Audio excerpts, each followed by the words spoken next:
योग कुयोग ज्ञान अज्ञानु। अगर कोई व्यक्ति बड़ा बुद्धिमान ज्ञानवान लगे तो ज्ञान नहीं अज्ञान है। किस संदर्भ में इसका संकेत मिलता है? बाली के प्रसंग में सुग्रीव ने गर्जना करके भगवान राम के आदेश से बाली को लड़ने की चुनौती दिया। बाली लड़ने के लिए जब निकला तो तारा ने चरण पकड़ लिया और तारा चरण पकड़ करके कहा, सुन पति जिन्हें ही मिले उस सुग्रीवा, तेज ओ बंधु तेज बल सीवा, कौशलेश सुत लक्ष्मण रामा, कालहु जीत कहीं संग्रामा।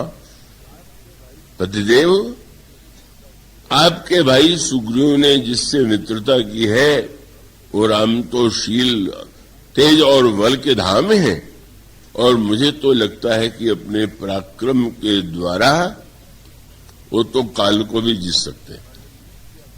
ईश्वर के रूप में ही वर्णन नहीं किया तारा ने बाली का, भगवान राम का, यही कहा कि वो महानतम बलवान। बाली हंसने लगा और ये बात काट दी, पर काटने में भी चतुराई। रावण को भी अभ्यास था कि सामने कोई व्यक्ति कहे, वो अंगद रावण संवाद में सुनावेंगे आपको, वो एक अंगद ने कोई बात कही तो रावण काट देता है, रावण ने कोई बात कही तो अंगद काट देते हैं। पर काटने की एक और भी कला है कि जिसमें बिना काटे भी काट दिया जाता है, और ये है कि सामने वाला कोई बात कहे और काट दीजिए तो लगेगा कि ये तो हमारा विरोध कर रहा है, और सामने वाला कुछ कहे आप उससे ऊंची बात कह दीजिए तो बिना काटे भी वो व्यक्ति तो नीचे सिद्ध हो ही गया। तो रावण और बाली में ये अंतर है। रावण सीधे काटता है और बाली ने तारा को बताया, तुम राम को कुछ नहीं जानती, मैं जानता हूं। मानो विरोध नहीं किया। अगर रावण से कोई कहे कि राम ईश्वर है तो उसको हंसी आ जाती है। वो विरोध करता है कि वो तपस्वी जिसको पिता ने देश निकाला दे दिया वो ईश्वर हो सकता है, जो पत्नी के वियोग में रोता फिरा वो ईश्वर हो सकता है। लेकिन बाली ने बिल्कुल ये नहीं कहा कि वो ईश्वर नहीं। बाली ने कहा, तुम तो जानती नहीं हो, बलवान मनुष्य थोड़ी है, वो तो साक्षात ईश्वर है। तारा गदगद हो गई कि ये तो हमसे बड़े ज्ञानी। तो महाराज, आप जानते हैं कि ईश्वर है और आपको ये पता है कि सुग्रीव की उनसे मित्रता हो गई है, तो क्या आपको सुग्रीव से लड़ने के लिए जाना चाहिए? तुरंत और ऊंची भाषा, नहीं, तुम्हें ईश्वर के लक्षण का कोई अध्ययन तो है नहीं, तुम जानती नहीं कि ईश्वर का क्या लक्षण है। तो देव क्या लक्षण है? लक्ष्मण ने कहा, बाल सुनु भीरु प्रिय समदर्शी रघुनाथ। सारे शास्त्र कहते हैं ईश्वर सम रूप से सम में विद्यमान है, न उसे कोई प्रिय है न कोई अप्रिय है, न उसका राग है। समोहम सर्वभूतेषु समत्व का प्रतिपादन किया। राम ईश्वर है और सम होने के नाते ये हो ही नहीं सकता है कि वो सुग्रीव का पक्ष ले और मेरे ऊपर प्रहार करे। डरने की आवश्यकता नहीं। और फिर उसने सोचा, ये तो ज्ञान की भाषा हुई, तारा तर्क कर सकती है कि लगता तो ऐसा नहीं है। ये स्पष्ट सुनाई पड़ रहा है कि सुग्रीव को उन्होंने शरण में स्वीकार किया है, मित्र का स्थान दिया है, तो आप ऐसा कैसे कर सकते हैं कि वो सम है? तो तुरंत उसने कहा, अच्छा मान लो वो मुझे मार दे तो जो कदाच मुहि मारे पारही तो पुण्य हो सनाथ। अगर वे मेरा वध कर देंगे तो मैं सनाथ हो जाऊंगा। इससे बढ़कर के भक्ति की भाषा क्या हो सकती है कि ईश्वर अगर मुझे मारेगा भी तो कोई बात नहीं है, मैं तो सनाथ हो जाऊंगा। वो स्वामी जी से किसी ने मानो पूछा होगा लगता है बड़ा अज्ञानी और बड़ा ऊंचा भक्त दोनों ही था। गोस्वामी जी ने उस समय आप पढ़िए, बाली को क्या उपाधि दिया? न ज्ञानी की उपाधि, न भक्ति की उपाधि। पंक्ति गोस्वामी जी ने लिखी, अस कही चला महाअभिमानी। न ज्ञानी है न भक्त है, केवल अभिमानी। उसका अभिप्राय कि आपको ग्रंथ स्मरण हो जाए, तीव्र आपकी बुद्धि हो, आप सारे शास्त्रों की पंक्तियों को आप पढ़ करके याद कर लिया हो और समय समय उन चौपाइयों को, दोहों को, श्लोकों को आप सुनाते फिरे, तो सुनाते रहने का सचमुच आप जो सुना रहे हैं को समझा हुआ सत्य है कि स्मरण शक्ति के द्वारा दोहराया हुआ सत्य है।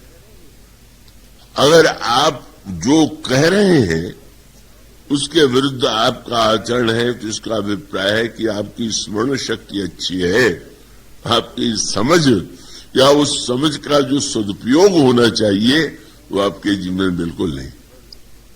इसीलिए जब मेघनाथ की मृत्यु पर रानियां विलाप करने लगी तो रावण ने उनको उपदेश जो दिया, कितने वैराग्य का उपदेश था। तब 10 स्कंद विविध विधि समुझाई समनारी, नश्वर रूप जगत यह देखो हृदय विचार। रानियों, कोई दुख करने की आवश्यकता नहीं। जानती हो ये सृष्टि तो नश्वर है, सबका विनाश एक दिन निश्चित है और इसलिए तुम्हें शोक नहीं करना चाहिए। क्या कहें, वैराग्यवान है रावण, ज्ञानी है रावण।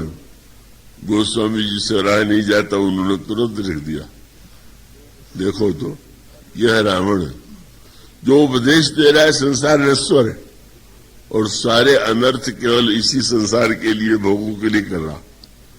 तब गोस्वामी ने लिखा, तिन्हि ज्ञान उपदेशा रावण और आपने मंद कथा शुभ पावन। स्वयं चरित्र आचरण बुरा और कथा बड़ी सुंदर, तो पर उपदेश कुशल बहु तेरे, जे आचरहि ते नर न गनेरे। मानो जो वाक्य कहा गया वो स्मरण शक्ति के माध्यम से नहीं, समझ के माध्यम से। ये बहुत बड़ा अंतर है और यही अंतर मानो बताने के लिए था। क्या आप शूर्पणखा का जो वाक्य है पढ़िए तो आपको आश्चर्य होगा। शूर्पणखा ने जब रावण की आलोचना किया तो आलोचना करते हुए कई बातें कही, इसके बिना ये व्यर्थ है, इसके बिना ये व्यर्थ है। एक साहित्यकार, कभी कभी साहित्यकारों की एक समस्या होती, वो हर वस्तु को केवल साहित्य के उस मापदंड से देखते हैं जो केवल साहित्य का है, अध्यात्म का नहीं। उसमें वो शूर्पणखा के वाक्यों में एक वाक्य क्या था, सबकी निंदा करते हुए इसके बिना ये व्यर्थ है, इसके बिना ये व्यर्थ है। शूर्पणखा का वाक्य था, हरि समर्पे बिनु सत्कर्मा। जैसे भगवान को समर्पित किए बिना सत्कर्म व्यर्थ है। लीजिए, शूर्पणखा इतनी बड़ी उपदेशिका, अरे क्यों न हो भाई, रावण की बहन ही तो है, इतने महापंडित की बहन, क्या उसकी स्मरण शक्ति साधारण थी क्या? वो भी वह वाक्य दोहरा सकती है जो भक्ति शास्त्र का। गीता में भगवान ने कह दिया, करो सिदशनासी यज्जो सिददास यत तपस्या कौन्तेय तत्कुरु समर्पणम। मानो शूर्पणखा भी वही बात कर सकती है, रावण भी वही बात कह सकता है, बाल भी वही बात कह सकता है, पर वह वाक्य केवल अभिमान का परिचायक है, ज्ञान और भक्ति का नहीं। और उसका तात्पर्य क्या है कि अगर जो व्यक्ति ने कहा वो समझ के कहा तो उसका परिणाम, उसका क्या स्वरूप होगा। श्री भरत के संदर्भ में गुरु वशिष्ठ का जो एक वाक्य है वो धर्म की सर्वश्रेष्ठ व्याख्या है। जब चित्रकूट से लौटकर श्री भरत आए और उन्होंने गुरुदेव के चरणों में जाकर के प्रणाम किया और ये कहा कि गुरुदेव, मैं चाहता हूं कि सिंहासन पर प्रभु की पादुकाओं को पधरा करके मैं नंदीग्राम में रह करके अयोध्या की सेवा करूं, पर ये मेरा एक कार्य परंपरा से तो हट करके है। अब तक तो सिंहासन पर कोई व्यक्ति ही बैठता रहा है, तो मेरा कार्य अगर ये धर्म के प्रतिकूल न हो तो मैं ऐसा करूं। उसमें गुरु वशिष्ठ ने जो वाक्य श्री भरत के लिए कहा, वो तो श्री भरत के लिए ही है, पर वही धर्म की व्याख्या भी। उनका भरत, आज तक मैं धर्म की व्याख्या शास्त्रों के द्वारा करता रहा हूं, किंतु अब तो मेरा ये निश्चित मत हो गया कि धर्म की जितनी व्याख्या करना हो वो तुम्हारे द्वारा ही की जानी चाहिए, तुम्हारे चरित्र के द्वारा। और 3 शब्द आपने कहा श्री भरत के संदर्भ में, आप उसे पढ़ते हैं, उसमें गुरु वशिष्ठ का वाक्य है, समुझब कहब करब तुम जोई, धर्म सार जग होई सोई।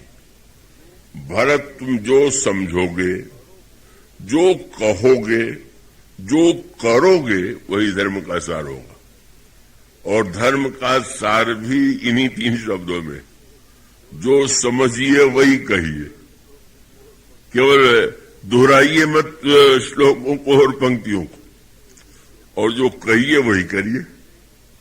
तो जिसके समझने में, कहने में और करने में समानता है वो धर्म है, उसके जीवन में धर्म है।